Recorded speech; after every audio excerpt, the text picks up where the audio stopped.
mes chères spectatrices, mes chers spectateurs, je suis Isabelle, la directrice du cinéma Le Grand Action, et c'est un immense plaisir de vous accueillir ce soir. Nombreuses, c'est formidable. Vous avez bien raison d'être là, parce qu'on va vivre une soirée inoubliable. Nous sommes ici dans le cadre du Directors Club. Le Directors Club est le ciné-club qui nous est proposé par la SRF, et je suis absolument ravie d'en accueillir Loïc, qui est responsable des relations avec les adhérents. Loïc, c'est un grand plaisir. Et en fait, tu es très actif au sein de ce ciné-club et c'est vraiment un grand plaisir de t'accueillir. Alors, commence par nous donner quelques nouvelles de la SRF à quelques heures de l'annonce de la sélection qui va tomber demain. Tout Paris retient son souffle. Oui, c'est exactement ça. Demain, on aura le plaisir d'annoncer donc, la sélection de la quinzaine des cinéastes au Forum des Images. Voilà, ça sera également diffusé en ligne, donc n'hésitez pas à vous connecter pour avoir les infos en direct. En direct, et ben donne-nous l'heure alors. 11h. C'est à 11h, comme d'habitude, magnifique. Bon, alors j'imagine que vous avez... Bon, tout votre espace mental est occupé par cette annonce.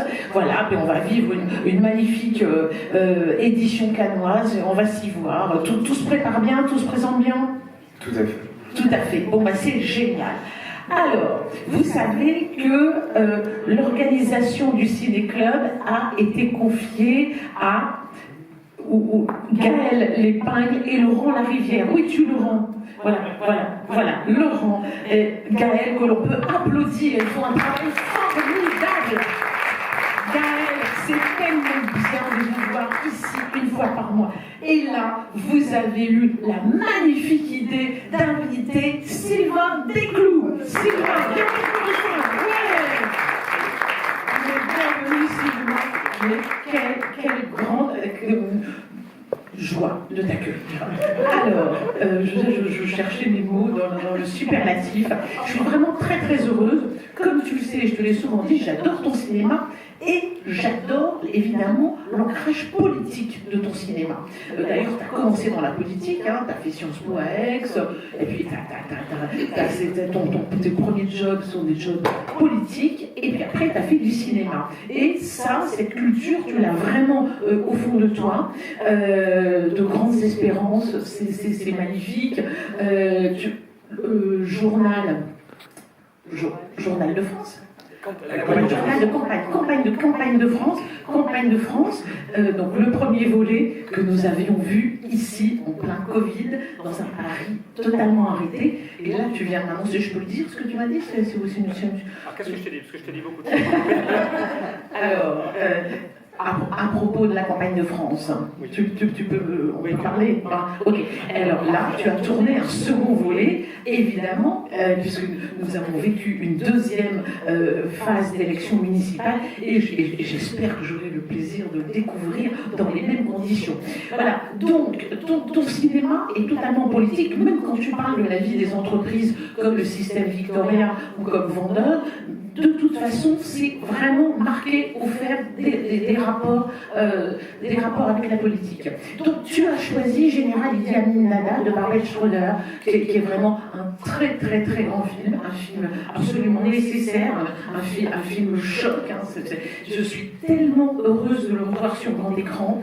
Il y a eu deux, donc ça c'est le documentaire, il y a eu une fiction aussi sur Idi Amin Dada, le dernier roi d'Écosse, que j'avais sorti, et j'avais sorti les deux en fait, le dernier roi d'Écosse et Général Idi Amin Dada qui se répondaient. Et puis pour terminer avec les dictateurs africains sanguinaires, n'oubliez pas Écho d'un sombre empire de Werner Herzog sur Bokassa, qui passe en ce moment parce que je travaille beaucoup sur Werner Herzog. Voilà. Bon, eh bien, écoutez, j'ai beaucoup parlé, messieurs, c'est à vous, et je suis vraiment trop heureuse de vous accueillir.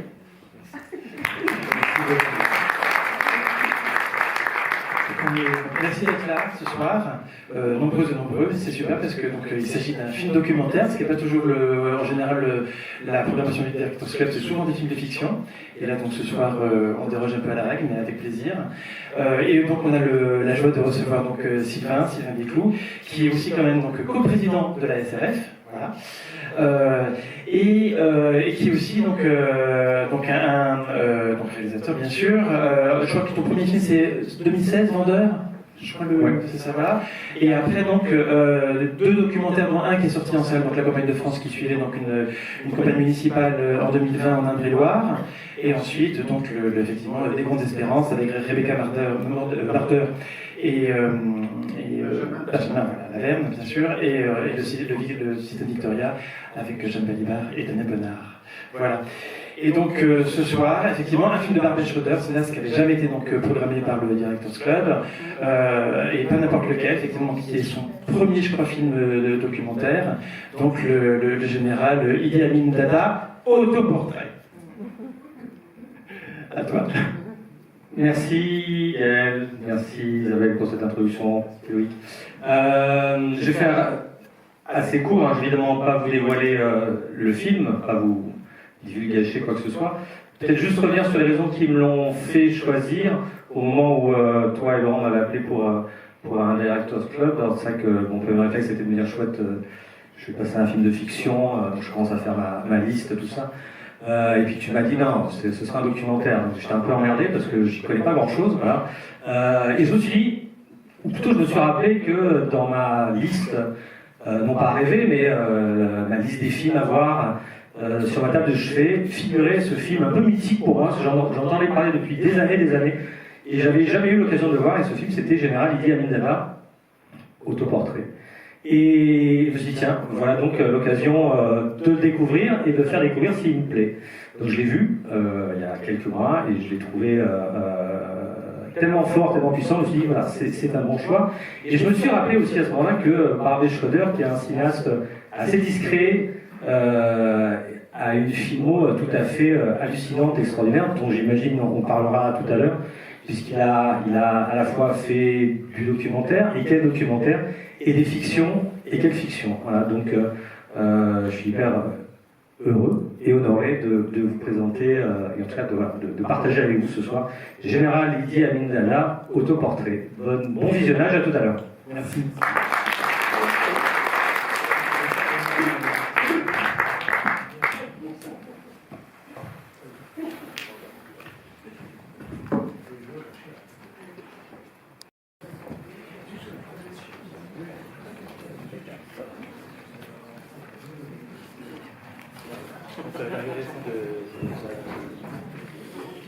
Bien. Je me demandais, Sylvain, je suis assez curieux de savoir qu'est-ce que tu as ressenti en revoyant le film là, parce que donc voilà, sur grand écran avec nous, alors que tu l'as vu il y a quelques mois, je crois.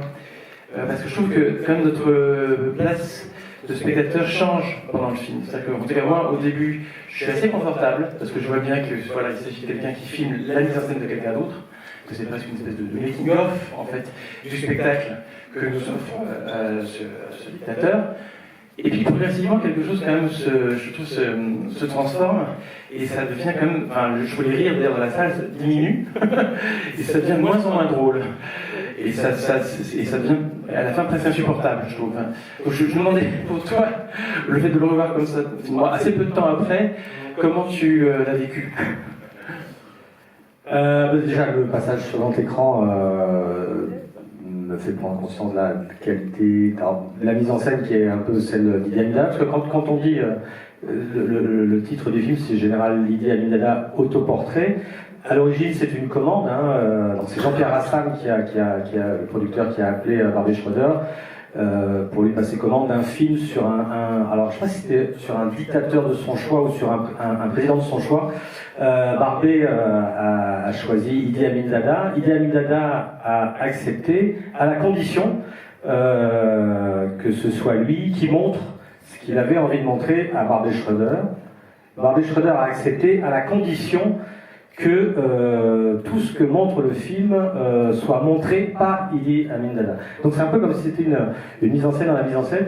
Non, ce qui m'a... Alors la première fois que je l'ai vu, il y a quelques mois, j'ai pensé à plein de choses. J'ai pensé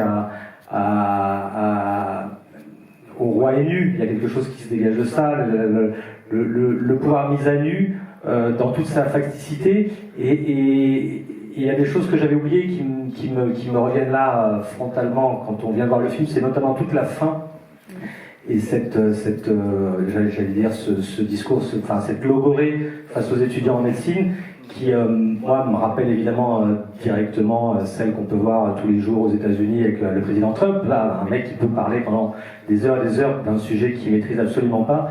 Et puis effectivement, ce dernier plan que j'avais oublié, où voilà, Idi Amin Dada nous apparaît, je dirais, dans toute sa dangerosité. Ça me rappelle ce qu'un critique avait dit à propos d'Idi Amin Dada lors de la sortie du film. C'était à la fois un enfant peut-être, mais un enfant terrible et terrifiant. Et je trouve qu'on le sent très bien là. Et qu'est-ce que ça modifie un tout petit peu toi ta place de le revoir peu de temps après, en dehors de la question du grand écran, etc. Ma place, c'est-à-dire du spectateur, de la façon dont tu Non, ce que j'apprécie, je ressens deux choses, parce que donc moi quand j'ai découvert le film Idi Amin Dada, c'était le premier documentaire que je voyais de Barbet Schroeder. Donc après avoir vu celui-ci, j'ai vu L'avocat de la terreur et Le Vénérable W. Et de les avoir vus et de revoir là me fait ressentir le film différemment. D'abord au sens où je comprends la démarche, enfin je la ressens davantage, la démarche de Barbet Schroeder, qui n'est absolument pas une démarche militante, ou encore moins journalistique, absolument pas investigatrice ou argumentaire, mais qui est juste une démarche ultra efficace, je trouve, de poser sa caméra et de regarder ce qui se passe. Et le fait est que quand il pose sa caméra, en fait, dans chaque scène, il se passe quelque chose. Ça, c'est le premier point. Et deuxième, je suis en train d'oublier, pardon. C'est pas grave. Non, juste, je me disais, là aussi, dans l'étonnement, je trouve... Non, je sais, pardon. Mais c'est complémentaire de ce que je viens de dire, c'est que c'est des films à combustion lente, voilà. Et L'avocat de la terreur et Le Vénérable W, que je vous engage à voir, ce sont des films qui ne sont pas très agréables à regarder, en fait, pour dire la vérité, mais qui travaillent souterrainement en vous pendant des jours et des jours. Et par exemple, je viens de comprendre Le Vénérable W en regardant le moment du film où Idi Amin Dada parle du protocole des sages de Sion. Voilà. Et il y a un parallèle entre ces deux films de la nocivité, de la dangerosité, de la haine que peuvent provoquer certains mots, certaines phrases, certaines idées, et que c'est jamais spectaculaire. Voilà. Et voilà le parallèle que je fais. Ce qui est étonnant dans la mise en scène, c'est qu'on aurait pu penser que filmant la mise en scène d'Amin Dada, il aurait préféré être plutôt dans des plans larges, dans quelque chose comme ça dans tout un rapport au décor, au décorum, aux gens. Or, il y en a, et finalement pas tant que ça. Et il y a quand même, je trouve que finalement, le plan du film, c'est un gros plan de cette manière. Enfin, le plan emblématique, c'est ce visage qui n'est pas cadré en plan moyen, qui est cadré en gros plan. Ça, c'est surprenant. Je pense que est-ce que c'est une manière justement de réussir à contourner cette mise en scène de soi, et puis peut-être aussi à un moment donné de rendre la logorée complètement oppressante pour nous, mais c'est un contre-pied presque finalement par rapport à ce décorum, je trouve. Surtout que si on regarde le plan de fin, avec le gros plan, vient le son aussi, le son de la respiration qui tout d'un coup amène quelque chose. Moi, je pense que si le film avait été cadré de manière plus large, de manière plus continue, je pense qu'à un moment donné, on aurait compris le propos. Je pense que les défilés, les avions, les fanfares, les danses, à un moment donné, je pense que ça aurait été un regard très appuyé, je pense, très distancié et donc très appuyé. Il y a ça, et puis je pense que quand vous avez, ça je parle sans savoir, hein, mais je pense que quand vous avez un personnage comme Idi Amin Dada devant votre caméra, je pense que vous avez envie de le filmer, je pense que vous avez envie d'être proche de lui, parce que disons les choses, on a plaisir à le regarder, à l'écouter. C'est un personnage de cinéma. Il mesure 1m98, il fait 126 kg, il était champion de boxe, il a des mains, c'est un monstre. C'est un monstre de cinéma. Ça me faisait penser à ce que disait Marcel Ophuls quand il filmait des bourreaux nazis ou des criminels de guerre, etc. Où il disait, en fait, le cinéma, il ne faut pas hésiter à jouer la poupée. C'est-à-dire que ce sont des bons personnages, ce sont des bonnes poupées, des bonnes marionnettes. Et il n'avait aucune inhibition par rapport à ça, au fait qu'effectivement ça produisait de la dramaturgie, etc. Je ne sais pas si ça a complémenté ce que tu dis, mais la devise de Barbet Schroeder était une devise qu'il avait reprise de Charles Bukowski, qu'il aimait beaucoup, et qui était Don't try, non pas au sens littéral, n'essaye pas, mais don't try au sens laisse faire, voilà. Ne plaque pas trop tes intentions et t'inquiète pas, le sens arrivera. Peut-être quand même, on peut le dire, parce que bon, le film a quand même connu des certains remous. Alors, bon, déjà peut-être à la sortie, puisque je te disais, donc, le critique Serge Danet, à l'époque des cahiers ambiance Mao, disait quand même que parler du film comme une auberge espagnole, où chacun pouvait un peu y voir ce qu'il voulait, sans quand même de critiquer, cette espèce justement peut-être de laisser faire, enfin voilà, d'absence de position enfin apparente, en tout cas pour certains, de Barbet Schroeder. Et de fait, effectivement, le film a quand même connu tout un tas quand même de vicissitudes, jusqu'à ce que, donc, quand en 79 Amin Dada tombe, la population brûle les copies du film, pensant que c'est un film à sa gloire. Alors qu'entre-temps, il y a quand même, peut-être que tu peux en parler, quand même, des petits problèmes entre Barbet Schroeder et Amin Dada. Et oui, c'est-à-dire que Barbet Schroeder s'était engagé à faire deux films, un film de 52 minutes pour la télévision et une version longue pour le cinéma. Et dans la version de 52 minutes qui était soumise à approbation de Idi Amin Dada, Idi Amin Dada avait demandé quelques coupes, dont des images d'exécution, une séquence à propos du ministre des Affaires étrangères, et surtout que soit coupée la dernière phrase du film qu'on a entendu, qui est « N'oublions, de mémoire, n'oublions pas que après 40 ans de colonisation, l'image que nous renvoie Idi Amin Dada est peut-être une image déformée de nous-mêmes ». Ce à quoi, voilà, Idi Amin Dada était... phrase que Idi Amin Dada avait totalement refusée, parce qu'il a dit « Je ne suis pas du tout une image déformée de vous-même, je suis un leader révolutionnaire, qu'est-ce que vous me racontez ?» Donc il avait exigé des coupes, et Barbet Schroeder, évidemment, avait consenti à ces coupes pour le film de 52 minutes ou 53. Bon.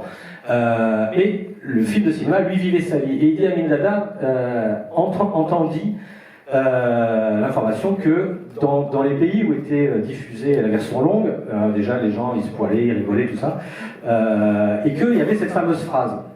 Alors, ce qu'il a fait, c'est qu'il a envoyé des espions. Alors, c'est un peu compliqué. Je crois qu'il a demandé à Kadhafi, dont on a compris qu'il était un peu proche, d'envoyer lui-même des gens ou des espions dans les salles de cinéma où était projeté le film, d'enregistrer le son du film, de transcrire les dialogues.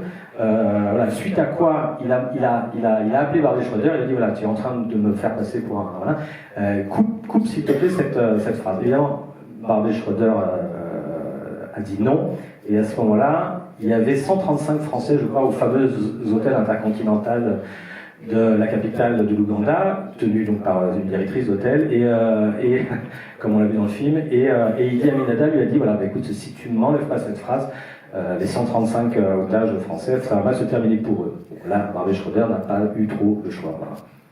Mais il a affiché à la sortie des salles le détail des plans coupés. Donc il a à la fois respecté son contrat avec Amin Dada et en même temps le public était du coup pas dupe évidemment de ce qui avait été retiré. Non, je me disais aussi par rapport à ça, parce que c'est aussi un grand film sur qu'est-ce que c'est de telle manière aussi que filmer non pas l'autre mais presque son ennemi. Enfin en tout cas il y a quelque chose comme ça sur la différence de. C'est pas son ennemi personnel, mais en tout cas on peut pas l'imaginer. Il filme le mal. Enfin, il y a un truc qu'on a oublié de dire en introduction, c'est que Général Idi Amin Dada, autoportrait, est le premier film d'une trilogie donc, que Barbet a faite, et qui s'appelle la trilogie du mal. Donc le mal M-A-L. C'est vrai que je précise M-A-L parce que quand vous regardez les trois, vous pourriez tout aussi bien l'orthographier autrement. Et ça aurait tout autant de sens.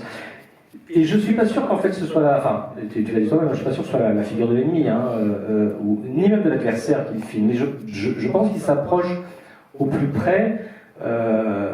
D'ailleurs, voilà, quand on lui disait, j'ai fait des petites recherches quand même pour préparer tout ça. Donc, voilà, il y a ça 20 ans, vous savez, il y a une série dans Libé où on demandait au réalisateur pourquoi filmez-vous, et la réponse de Barbet Schroeder était exemplaire de concision. Il disait pour en savoir plus.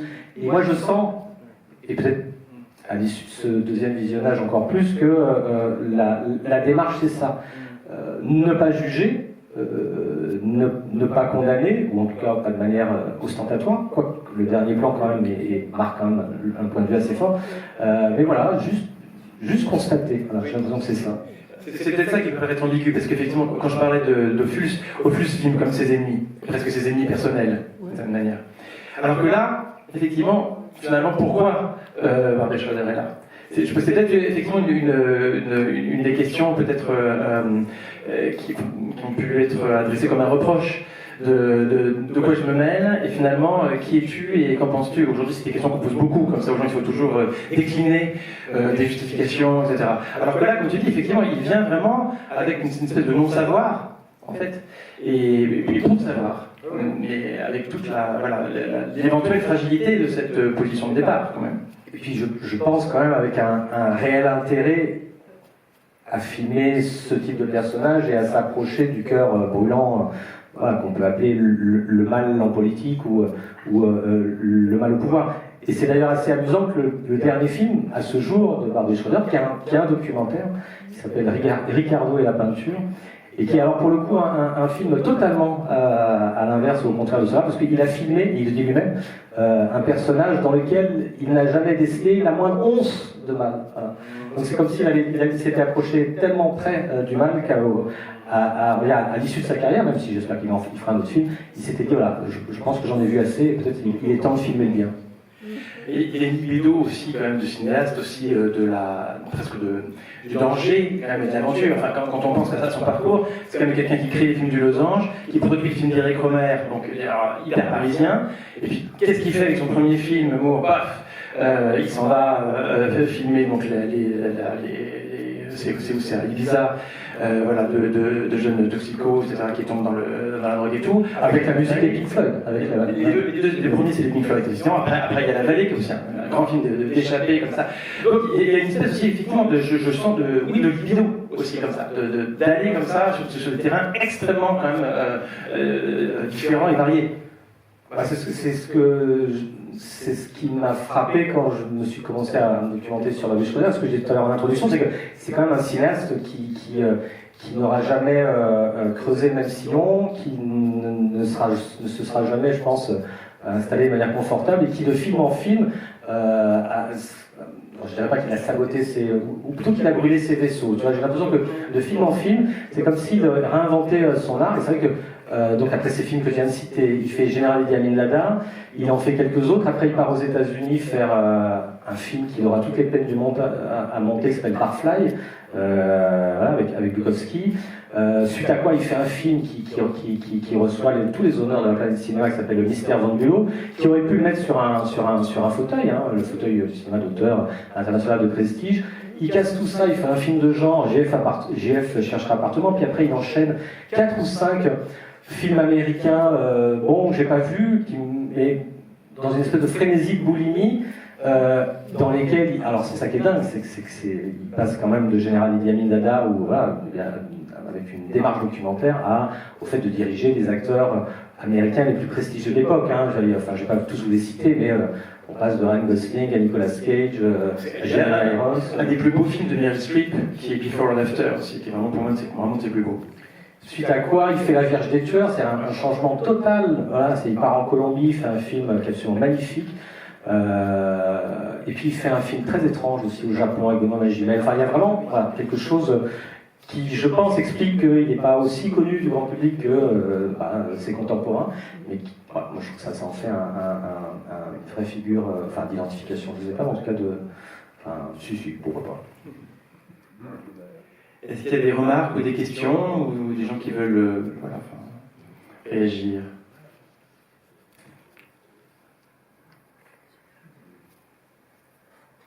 Isabelle? Je m'ajoutais que dans sa film américaine, il y a un film qui est un film absolument sublime, un film de 96, c'est Before and After, comme tu l'as dit, le poste des honneurs en France.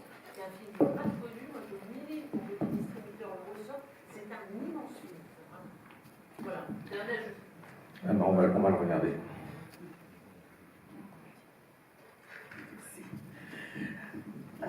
Moi je trouve au contraire que cette façon de poser la caméra, de chercher à en savoir plus, je trouve que c'est plutôt intéressant que de porter un jugement.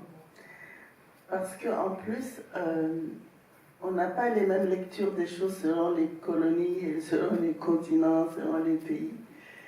Parce que, bon, d'abord, Idi Amin Dada, la boîte d'un dictateur, c'est pas non plus un bourreau nazi. Hein, vous comparez à des bourreaux nazis, c'est pas un bourreau nazi.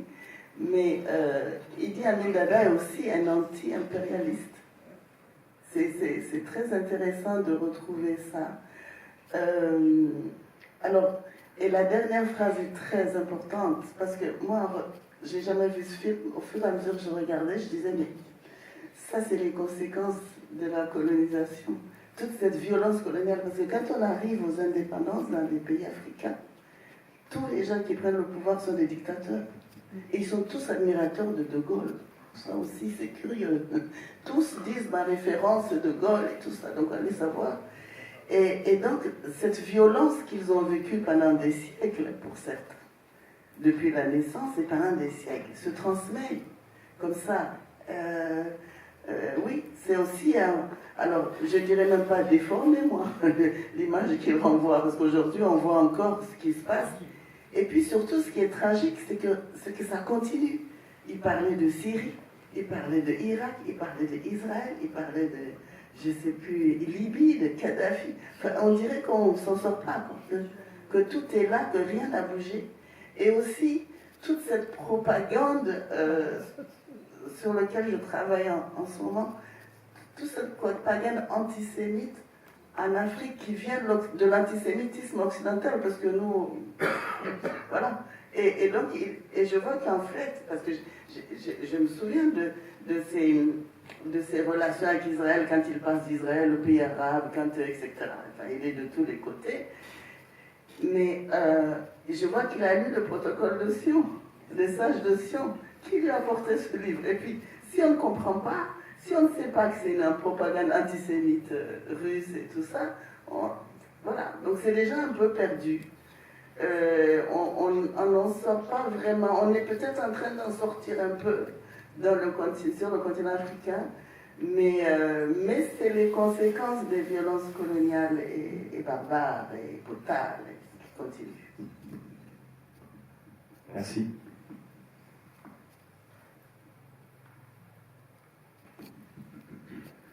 Oui, c'est intéressant que vous avez insisté sur est-ce que revoir le film a changé votre vision.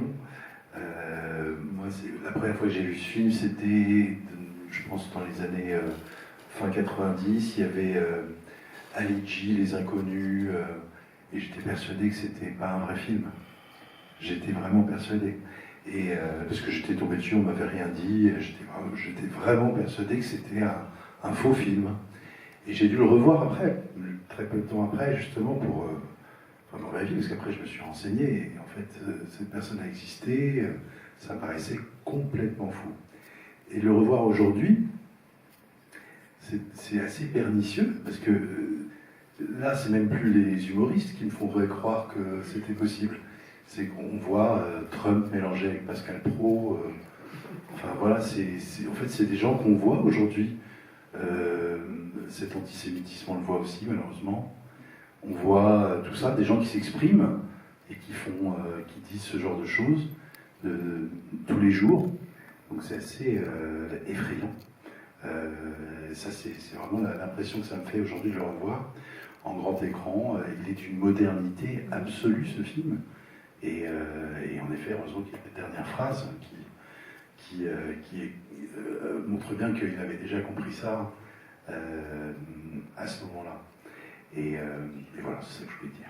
Merci. C'est vrai que cette dernière phrase, je crois, nous remet à notre place. Hein, et en tout cas, nous assigne à la bonne.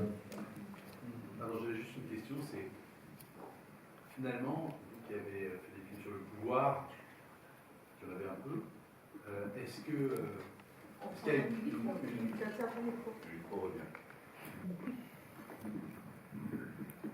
Ceux qui a fait des films sur le pouvoir, qui a suivi des gens qui en avaient, qui en a un peu toi-même, est-ce que finalement dans ce film on peut apprendre de ce qui peut permettre le pouvoir Est-ce que dans ce film, finalement, en faisant le parallèle avec Trump, en faisant le parallèle avec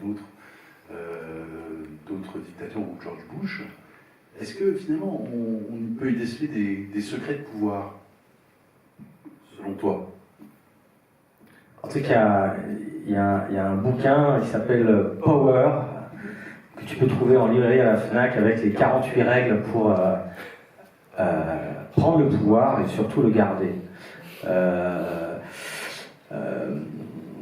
Et ça me fait penser à une autre citation que j'ai souvent entendue quand je faisais des recherches dans les cabinets, où ce qui est le pouvoir, plus tu t'en approches et plus il s'éloigne. Et là, au contraire, j'ai l'impression qu'il est là dans sa grande nudité, dans sa grande facticité. Il est là autant dans une espèce de fanfare, un petit peu désaccordé, avec quelqu'un monté sur un podium. Enfin, il est brinque-ballant et totalement artificiel, et pas du tout impressionnant. Après, pour répondre à la première partie de ta question, je dirais que est-ce que là, il y a des secrets pour des apprentis dictateurs ou futurs présidents à prendre? Je dirais qu'il y a une complète décomplexion par rapport aux conneries que on peut dire en chapelet pendant des minutes et des minutes sans craindre d'être interrompu. Il y a un immense amour de soi, voilà, sans honte, sans vergogne. J'ai l'impression qu'il y a une jouissance enfantine du pouvoir qui ne se cache pas. Ça fait penser à une citation de Nicolas Sarkozy, et à son âme, qui disait: pour être président, il faut avoir une case en plus ou une case en moins. Voilà, j'ai l'impression qu'on y est là. Il faut, en tout cas, le pouvoir n'aide pas à rester ou à devenir normal.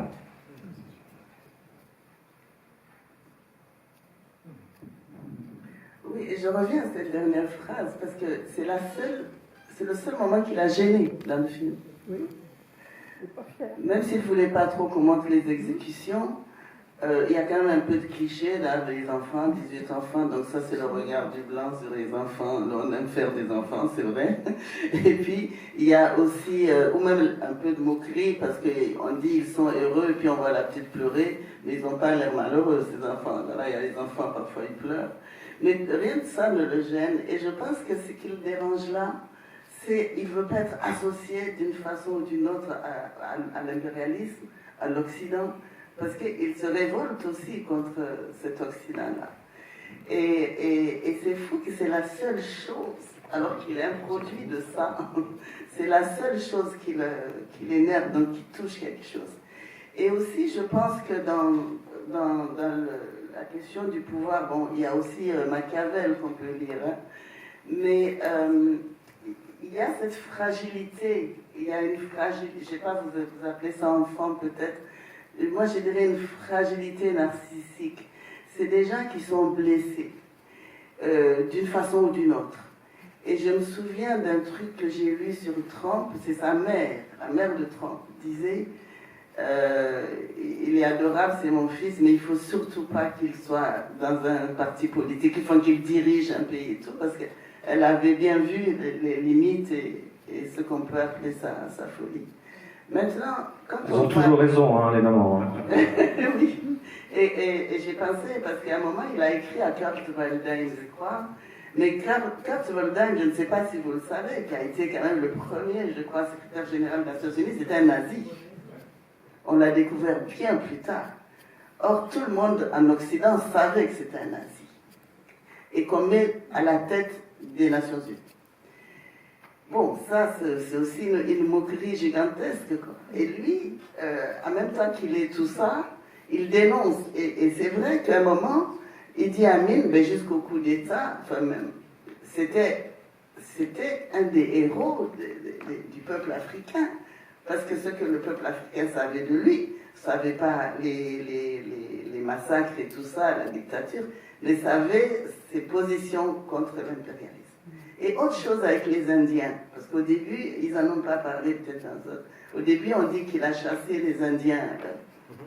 En Afrique de l'Est, il y a une grande population indienne et chinoise que les Anglais, les colons, ont fait venir en esclavage et en travaux forcés pour les chemins de fer, et qui sont restés, ils sont là depuis un siècle, 2 siècles, ils sont vraiment de ces pays-là, dont ce grand chanteur, ce chanteur de Tanzanie qu'on dit indien, anglais là, qui est mort, je ne sais plus son nom. Non. Il y a eu un remake de lui. Queen. Queen, oui, le chanteur de Queen, ou même le nouveau maire de New York. Il est ougandais, Mamdani. Il est ougandais, ses parents sont ougandais. C'est des familles qui viennent donc, enfin, ils sont nés là-bas depuis, ils sont de là-bas. Sauf que quand les Anglais les font venir, qui travaillent, quand il y a toutes les révoltes, parce que quand ils arrivent aux indépendances, c'est des guerres, hein, c'est horrible, ils se battent contre les colons, ils finissent par gagner, et les Anglais, quand ils partent, ils laissent leurs affaires aux Indiens et aux Chinois. Donc, qui tout de suite ont un pouvoir économique que les natifs n'ont pas. Et ça crée une rivalité. Et ensuite, Idi Amin, parce que le président après Idi Amin, qui est Museveni, qui est président maintenant, lui a fait revenir les Indiens. Donc Idi Amin reprochait aux Indiens de ne pas se mêler aux autres. Sauf qu'en Ouganda, les Indiens, la plupart, c'est des Sikhs. Donc les Sikhs, déjà, ne se mélangent à personne. Ils ont leur religion, leurs habits, c'est vraiment très, très compliqué. Mais Idi Amin, pour ses positions anti-impérialistes, et puis contre l'Afrique du Sud, parce qu'il y avait quand même des chefs d'État africains qui étaient collabos des blancs nazis d'apartheid d'Afrique du Sud, comme Mobutu à un moment, au fait de Boigny, enfin, ça ne leur plaira pas, mais voilà, ils étaient avec les blancs sud-africains de l'apartheid, et Idi Amin était contre. Donc, voilà. Juste, je voulais préciser cela, et encore une fois, Kurzweil était un nazi. C'est dit. Merci.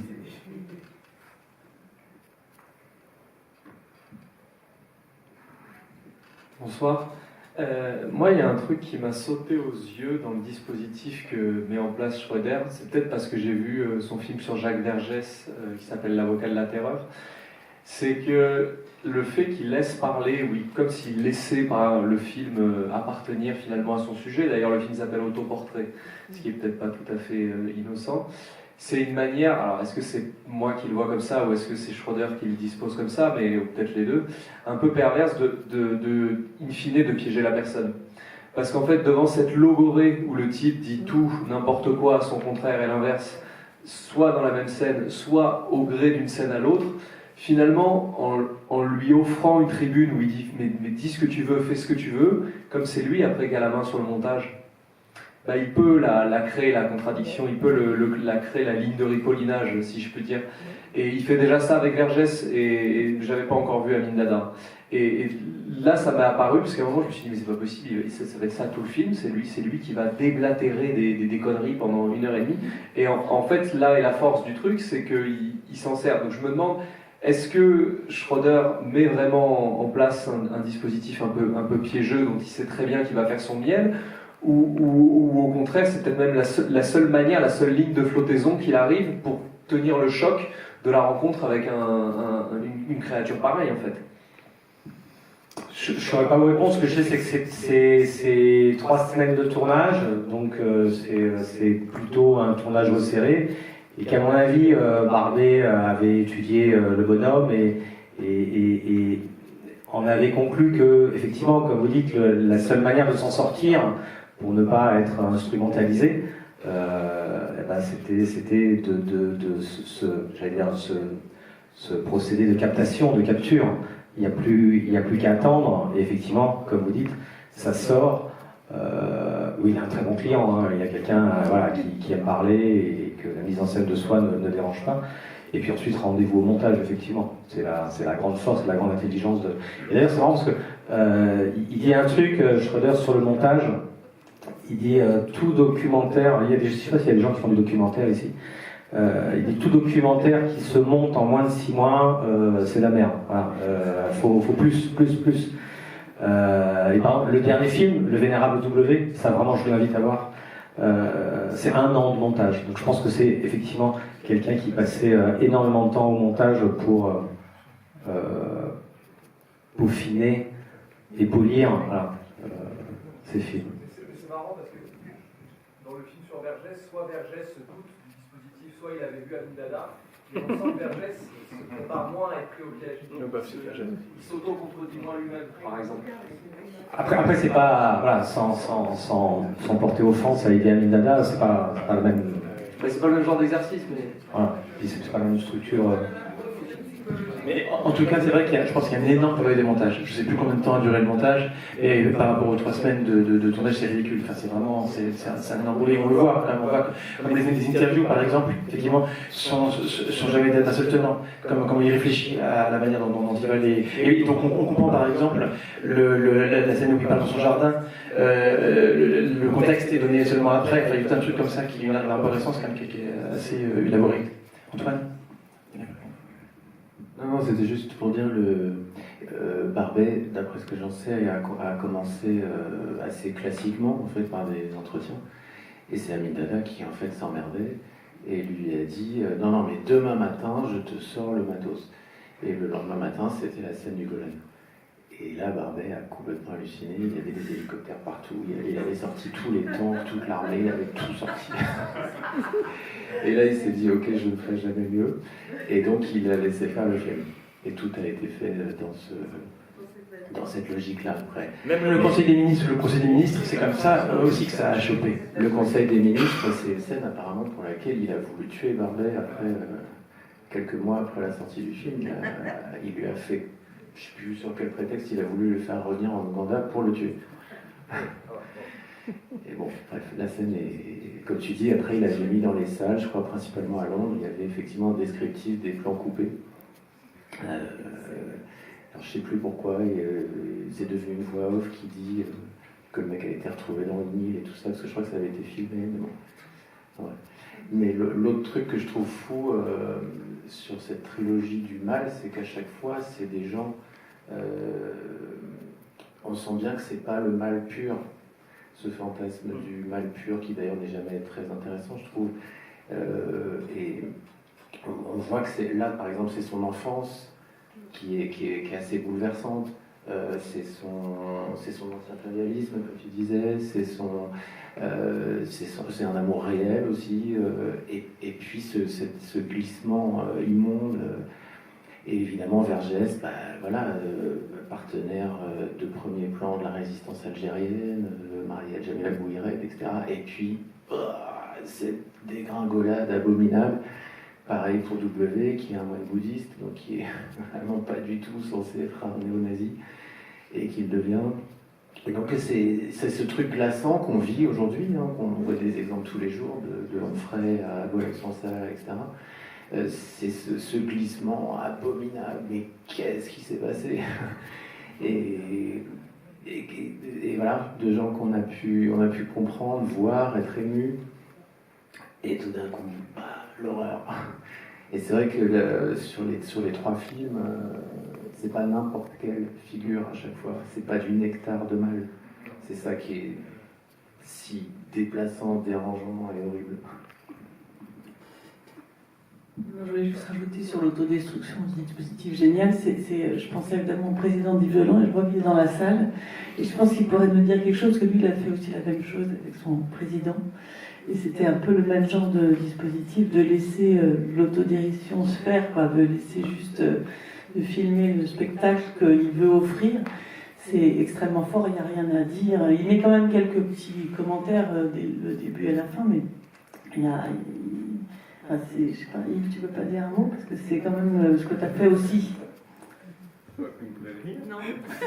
Le temps qu'arrive le micro, c'est vrai qu'il y a un moment du film où j'ai pensé au président que tu as fait, et où quand Fresh, à la tribune, raconte les origines extrêmement modestes de son père et qui pleure des larmes, dont on comprendra après que voilà, c'était peut-être des larmes de crocodile. Mais je te laisse la parole. Non, je n'avais pas prévu de prendre la parole du tout. Donc, alors peut-être que Amin Dada n'est pas un criminel nazi, mais il est quand même responsable de 300 000 morts dans son pays, c'est pas rien. Georges Fresh, un petit peu moins quand même, ou pas du tout. Et non, le dispositif était très différent. On a dit que c'était les mêmes, hein. On a dit que ça nous a fait penser à une scène de ton film. Oui, d'accord, peut-être le gros ventre, oui. Non, le dispositif était très différent parce qu'il n'y a pas... j'ai pas mené du tout d'entretien avec Georges Fresh. Donc il n'y a pas de commentaires et il n'y a pas d'interview du tout pendant les 1h30 de film. Donc c'était plus son corps que sa parole qui m'intéressait en l'occurrence, mais après on peut trouver des choses, mais moi c'est surtout le flot de paroles qui me... Effectivement, moi, à la fin j'en pouvais plus quoi, là du film. Vraiment, honnêtement, la suffocation comme quand j'écoute Trump, j'en peux plus en fait. Moi c'était trop là, le film. Voilà. Et ce que je cherchais chez Fresh, j'arrête là la comparaison, c'était vraiment ces silences. Moi, je trouve que ce que j'aime beaucoup dans ce film, c'est que je ne trouve pas qu'il soit tellement un film à charge. Et je ne suis pas tout à fait d'accord avec certaines personnes qui sont intervenues. Je pense que, évidemment, la force de ce film, c'est que Amin Dada, par certains côtés, est très sympathique. Il apparaît presque, comme disait Madame, il a quand même des qualités dont il se revendique, qui sont fausses ou vraies, mais qui sont un discours révolutionnaire. C'est intéressant de comparer quand même ce personnage avec deux autres qui ont un peu forgé l'image assez méprisante, il faut dire, occidentale sur les dictateurs africains de la post-colonisation, c'est-à-dire d'un côté Bokassa et de l'autre côté Mobutu. Alors, Bokassa, évidemment, c'est une espèce de représentation napoléonienne dont tout le monde s'est moqué bon escient, les bijoux de Giscard ajoutant quelque chose. Donc là, c'est assez facile. Mobutu, c'est un personnage, il y a eu un très beau film fait par Thierry Michel sur Mobutu.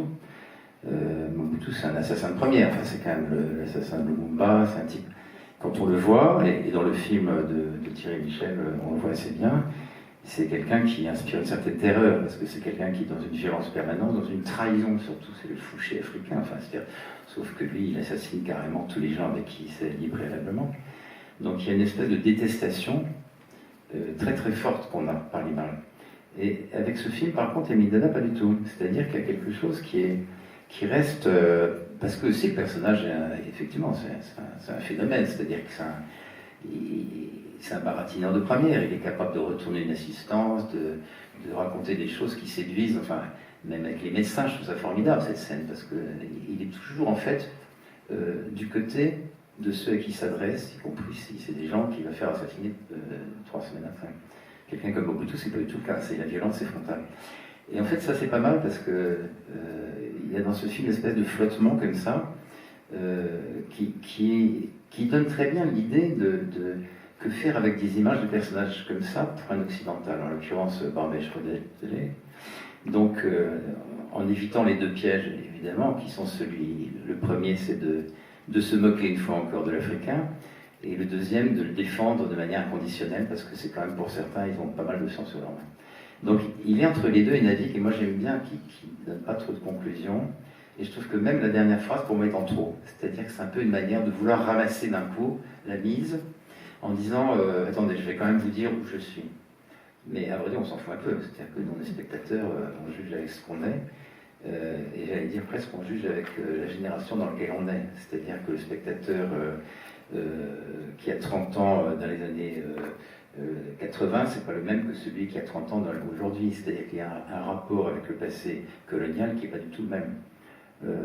Donc voilà, je crois qu'il y a quand même une remise en contexte. On n'a pas parlé de la date de ce film, par exemple, et les petits heures qu'il y a eu donc, par la suite, mais moi je ne me souviens pas du tout ce qui s'est passé en termes de critique. Celle de Danet est un peu indécise aussi.